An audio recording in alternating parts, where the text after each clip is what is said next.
கர்த்தருடைய பரிசுத்த நாமத்துக்கு ஸ்தோத்திரம் உண்டாவதாக. இந்த நாளிலே யாத்ராகமும் 1ஆம் அதிகாரத்தை பற்றி நாம் அறிய இருக்கிறோம்.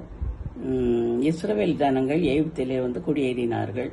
அவர்கள் மிகவும் பலத்தவர்கள், ஏராளமானவர்கள். ஆகையால் பார்வோன் ராஜா அவர்களை ஒடுக்கினார், வேலையை வாங்கி ஒடுக்கினார்கள். அவர் எவ்வளவு தூரம் ஒடுக்கப்பட்டார்களோ அவ்வளவுக்கு அதிகமாய் அவர்கள் பெருகி கொண்டே இருந்தார்கள். ஆகையால் அவர்களே ராஜா அங்கு எபிரேயர் மருத்துவச்சிகளை அழைத்து, சுப்பிராள், பூவாள் என்ற மருத்துவச்சிகளை அழைத்து, இவர்கள் பலிகை பெருகாமல் இருப்பதற்கு அவர்கள் எபிரேயர் பெண்கள் பிரசவிக்கும் போது மனையில் இருந்து ஆண் பிள்ளை இருந்தால் கொன்று போடுங்கள், பெண் பிள்ளைகளை உயிரோடு விட்டு விடுங்கள் என்று ஆணையிட்டார்.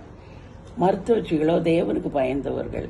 ஆகையால் அவர்கள் இந்த ஆணைக்கு கீழ்ப்படியாமல் அவர்கள் ஆண் பிள்ளைகளை அவர்கள் ஒன்றும் செய்யவில்லை, விட்டு விட்டார்கள். ஆகையால் பார்வோன் ராஜா அதை அறிந்து அவர்களை கூப்பிட்டு, ஏன் இப்படி செய்தீர்கள் என்று கேட்கும்போது அவர்கள் சொன்னார்கள், எபிரேயர் பெண்கள் மிகவும் பலசாலிகள்.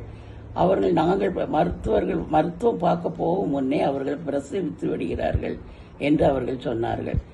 இதிலிருந்து என்ன தெரியுது என்றால், தேவனுக்கு பயந்தவர்கள் அவர்கள். ஆகையால் தேவனுக்கு பயந்து நம்ம விரோதமா இந்த விதமான பாவ செயலில் ஈடுபடக்கூடாது என்று அவர்கள் மறுத்து விட்டார்கள். அதனால் தேவன் அவர்களை அளவில்லாமல் ஆசீர்வதித்தார், நன்மையாய் காரியங்களை செய்தார். அவர்கள் குடும்பம் தழைக்கப்பட்டது.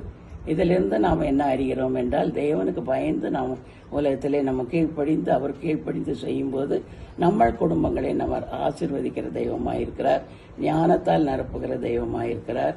அவரை அறிகிற அறிவின் வாசனை வீசுகிறவர்களாக இருக்கும்படியாக கிருபை செய்கிறார். இதிலிருந்து இந்த விதமான காரியங்களை நாம் அறிந்து கொள்கிறோம். தேவன் தாமே இந்த வார்த்தைகளை ஆசீர்வதிப்பாராக. மருத்துவச்சிகளைப் போல உண்மையாய் நாம் ஜீவிக்க தேவன் நமக்கு பலம் தரும்படி அவரோடு கூட நாம் அன்றாடி ஜெபிப்போம். ஆமென்.